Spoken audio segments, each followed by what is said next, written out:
드리신 예물이 있어서 잠깐 기도하겠습니다. 사랑하는 하나님, 이 땅에 있는 모든 것을 주님께서 주신 것으로 알고 마음을 담아 드리는 예물 가운데 주님 기뻐 받아 주시옵소서.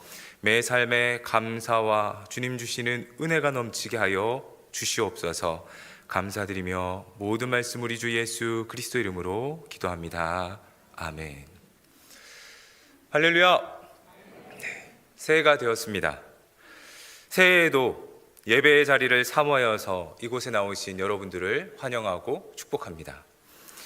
새해가 되면 저마다 목표를 세우고 새로운 결심을 합니다. 여러분은 새해에 어떤 결심을 좀 하셨습니까? 올 한 해에는 우리 주사랑교회 모든 성도님들이 작년보다 좀 더 나은 믿음의 사람, 작년보다 좀 더 사랑을 베푸는 따뜻한 사람, 그리고 작년보다 좀 더 성숙하고 거룩한 사람이 되시기를 축복합니다. 믿음의 조상들을 보면 한 가지 공통점이 있습니다. 그것은 그들 모두 복받은 사람들이라는 것입니다. 아브라함도 그렇고 이삭도 그렇고 야곱과 요셉도 그렇습니다. 모두 복받은 사람들입니다. 이들의 삶을 살펴보면 대부분 복받을 만한 이유와 조건을 가지고 있습니다. 아브라함을 보면 그는 하나님의 말씀을 따라서 자기가 살았던 고향을 떠난 사람입니다.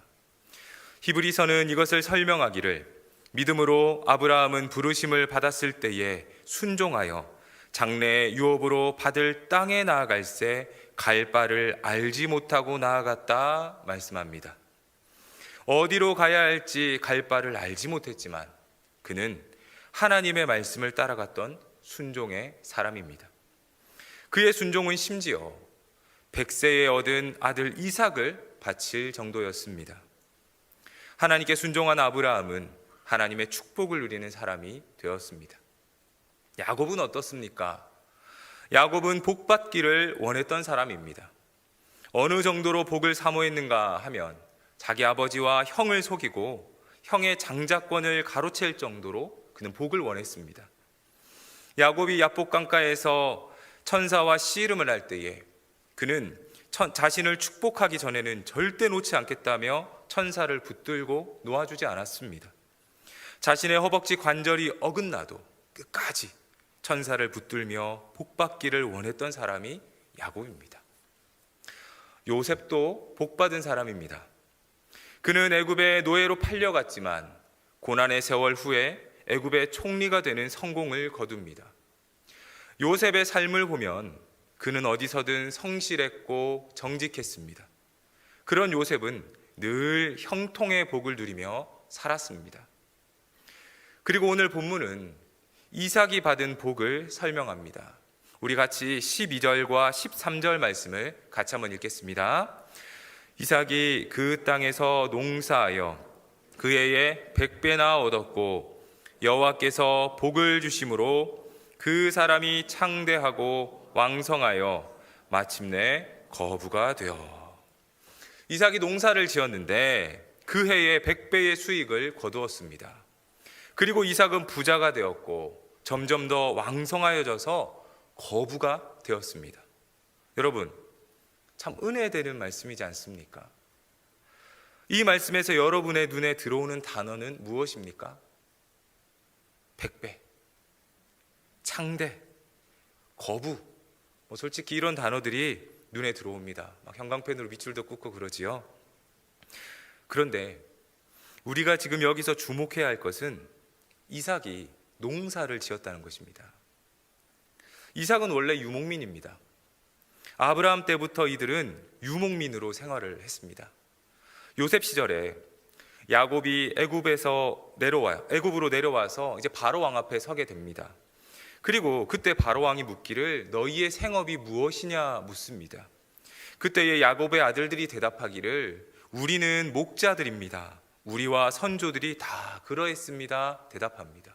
그러니까 이들은 유목민이라는 정체성을 가진 사람들입니다. 그런데 지금 이삭이 농사를 지었다고 합니다.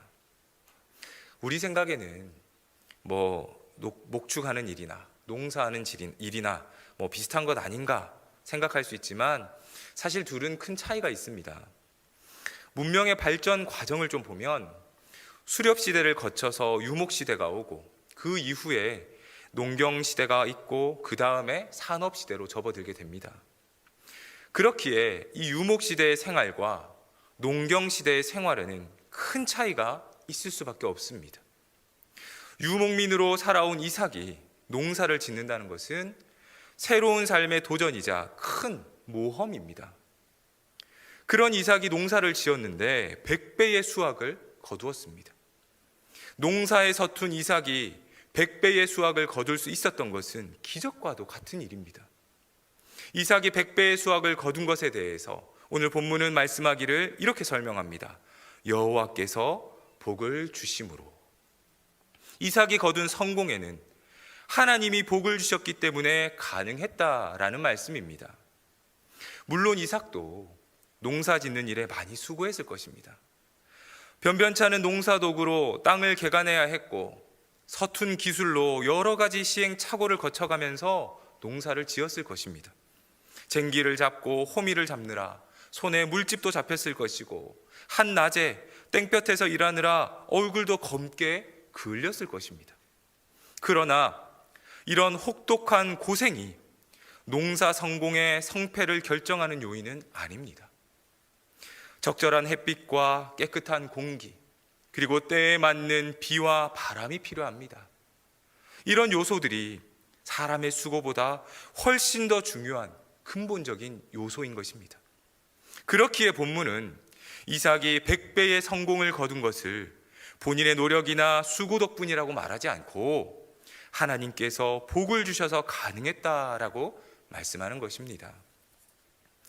성도 여러분, 우리가 누리는 생활의 윤택함은 어디에서 오는 것입니까? 물론 근면 성실하게 일하고 수고한 우리의 정직한 결과물입니다. 그러나 그 이면에 우리가 일할 수 있는 환경을 열어주시고 우리의 능력이 발휘될 수 있는 직장을 찾게 하신 것, 우리의 능력과 기술이 직업으로서 활용될 수 있는 좋은 시대에 태어날 수 있었던 것, 이 모든 것은 우리 손에 달린 것이 아닙니다. 하나님의 은혜요 축복입니다. 이삭의 축복이 스스로 얻은 것이 아니듯 우리의 축복도 우리 스스로 획득한 것이 아닙니다. 복 주시는 분은 우리 하나님이신 줄로 믿습니다. 주신 이도 여호와시요 거두신 이도 여호와시라는 그 욥의 고백처럼 곰곰이 생각해 보면 우리가 누리는 물질의 풍요는 하나님이 우리에게 주신 것입니다. 하나님이 복 주시는 분임을 기억하시기 바랍니다. 그런데 이삭이 받은 이 복에는 특징이 있습니다. 그것은 바로 그 복은 흉년 후에 온 복이라는 것입니다. 우리 본문 앞부분인 창세기 26장 1절을 우리 같이 한번 읽어보겠습니다. 아브라함 때에 첫 흉년이 들었더니 그 땅에 또 흉년이 들매 이삭이 그랄로 가서 블레셋 왕 아비멜렉에게 이르렀더니. 아브라함 때도 흉년이 있었는데 아들 이삭 때에도 흉년이 있었다고 설명합니다. 흉년이란 쉽게 말하면 기근입니다. 비가 오지 않는 것입니다. 비가 내리지 않으면 농사를 지을 수 없습니다. 목축하는 이들은 양떼와 소떼에게 물을 먹일 수 없습니다. 그러면 사람이 살 수 없습니다. 그래서 기근이 들면 사람들은 그 지역을 떠나게 되는 것입니다. 마치 나오미 가족이 베들레헴에 기근이 찾아오니까 양식이 풍부하다는 그 모압을 향해서 내려갔다가 거기에 10년을 거주했는데 결국 자기 남편과 두 아들을 잃고 며느리 룻을 데리고 돌아오는 모습을 우리는 한번 생각해 볼 수 있습니다. 흉년이라는 것은 이같이 무서운 것입니다. 사람이 살 수 없는 환경이 되는 것입니다. 농사 지을 수 없는 환경, 목축할 수 없는 환경이 되는 것입니다. 이런 절망적인 상황에서 이삭이 했던 것은 바로 하나님의 말씀에 순종한 것입니다. 흉년이 들어서 애굽으로 내려가는 중에 잠시 그랄 땅에 거주하는 이삭에게 하나님이 나타나셔서 말씀하시기를 애굽으로 내려가지 말고 내가 너에게 지시한 땅에 거주하라 말씀하셨습니다. 애굽은 수량이 풍부한 나일강이 있어서 기근이 있어도 먹을 것이 항상 있는 곳이었습니다. 그러나 하나님은 이삭이 애굽에 내려가지 말고 약속의 땅 가나안에 계속 머물라고 말씀하십니다. 그리고 하나님은 아브라함에게 하신 약속이 이삭을 통해서 이루어지게 될 것이라며 그를 축복하셨습니다. 창세기 26장 우리 3절과 4절 말씀도 우리 같이 읽어보겠습니다. 이 땅에 거류하면 내가 너와 함께 있어 내게 복을 주고 내가 이 모든 땅을 너와 내 자손에게 주리라. 내가 내 아버지 아브라함에게 맹세한 것을 이루어 내 자손을 하늘의 별과 같이 번성하게 하며 이 모든 땅을 내 자손에게 주리니 내 자손으로 말미암아 천하 만민이 복을 받으리라. 아멘. 이삭은 이 말씀을 붙들었습니다. 그리고 하나님의 말씀에 순종하여서 애굽에 내려가지 않고 그랄에 거주합니다. 아버지 아브라함이 하나님의 말씀에 순종했던 것처럼 이삭도 하나님의 말씀에 순종합니다. 그리고 그 순종한 결과로 하나님께서 주신 복이 바로 농사여서 얻은 100배의 결실입니다. 기근을 만났지만 하나님은 그런 환경 속에서도 100배의 소출을 얻게 하시는 분이십니다. 세상은 기근으로 말라가지만 하나님은 자신에게 순종하고 따르는 주의 백성에게는 세상이 감당하지 못하는 풍성함을 부어주십니다. 하나님이 주시는 복은 세상이 감당하지도 이해하지도 못하는 것입니다. 어떻게 기근 중에 농사가 잘 될 수 있으며 어떻게 농사를 갓 배운 서툰 농사꾼이 100배의 수확을 거두어서 거부가 될 수 있다는 말입니까? 이것은 세상이 이해할 수 없는 것입니다. 그러나 하나님은 세상의 지혜와 지식을 뛰어넘어 역사하십니다. 하나님은 주의 백성에게 복을 주시고 은혜를 베푸십니다.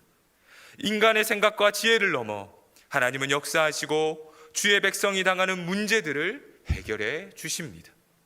상황이 어둡고 절망적이라 하더라도 주님의 말씀에 순종하는 사람은 결코 무너지지 않습니다. 주님이 그를 붙드시기 때문입니다. 이것에 대한 확신이 있으시기 바랍니다. 하나님 말씀은 우리를 언제나 쉴 만한 물가로 인도하십니다. 비록 우리가 사망의 음침한 골짜기를 다닐지라도 우리가 해를 두려워하지 않을 것은 주님이 우리와 함께 하시며 우리를 바른 길로 인도하시기 때문입니다. 주의 말씀에 순종하는 은혜가 있으시기 바랍니다. 이삭은 하나님의 말씀에 순종하여서 하나님께 복을 받은 자가 되었습니다. 그리고 15절 이하 말씀에서 이 하나님의 축복은 사람이 아무리 방해하고 방해해도 계속 이어지는 것을 보여줍니다. 이삭이 형통하고 잘 되자 그랄 땅의 왕 아비멜렉은 이삭의 가족을 추방시킵니다. 농사에 서툰 이들이 이제 겨우 농사지을 환경 만들어 놨는데 이삭의 가족들은 그랄 땅에서 추방당해서 이제 다시 새로운 정착지를 찾아야 했습니다. 이삭의 가족들은 그곳을 떠나서 그랄 골짜기에 정착합니다. 이제 정착하기 위해서는 다시 땅을 일궈야 하고 다시 집을 지어야 합니다. 그뿐만이 아닙니다. 이삭은 아버지 아브라함 때 사용했던 우물을 다시 팝니다. 광야에서 우물은 생존의 필수 조건이기 때문입니다. 그런데 또 문제가 발생합니다. 우물을 팔 때마다 이 블레셋 사람들이 찾아와서 우물을 메꾸어 버리고 쫓아내고 빼앗아가고 하는 것입니다. 15절, 18절, 20절, 21절에 4차례나 이런 일이 반복됩니다. 이삭의 목자들이 물을 얻기 위해서 힘겹게 우물을 파면 그랄의 목자들이 나타나서 우물을 빼앗아 버렸습니다. 하나님의 축복을 받은 이삭인데 왜 자꾸 문제가 발생하는 것일까요? 비록 기근을 만났지만 하나님께 순종함으로 축복을 받았다면 이제 그 축복이 계속되어야 되는 것 아닙니까?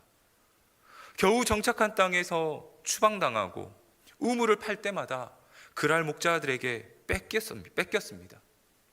하나님의 축복이 제한적이라서 그런 것일까요?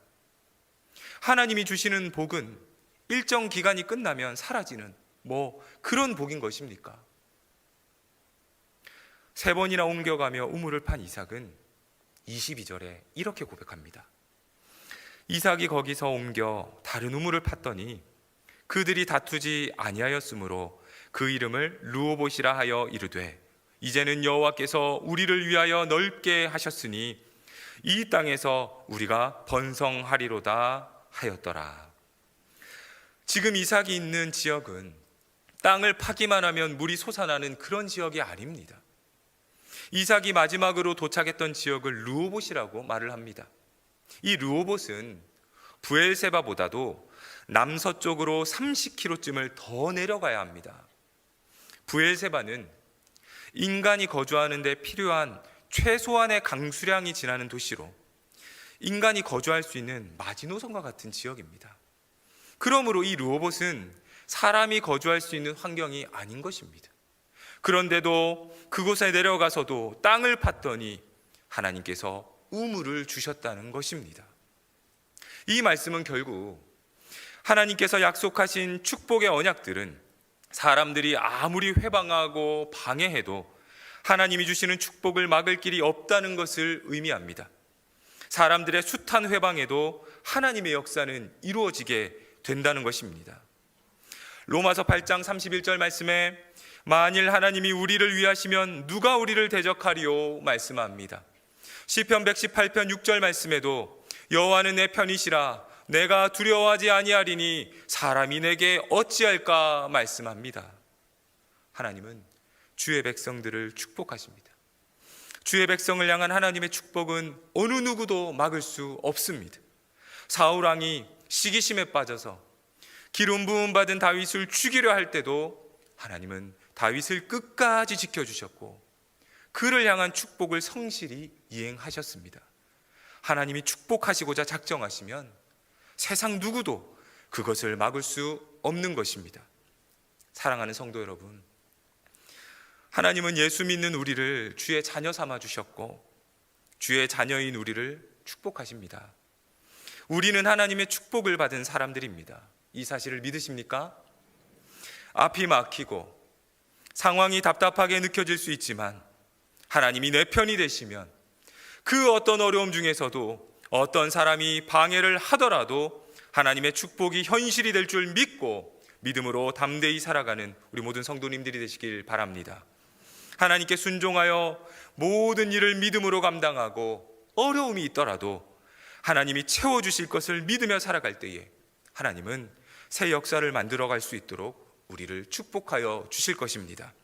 우리 모두가 이런 새로운 환경에 두려워하지 말고 지금까지 도우신 하나님이 앞으로도 내 편이 되실 줄 믿고 하나님이 나를 위하시면 누가 나를 대적하겠느냐는 담대한 믿음을 가지고 올 한 해 동안 믿음으로 나아가는 우리 주사랑교회 모든 성도님들이 되실 수 있기를 간절히 축복합니다.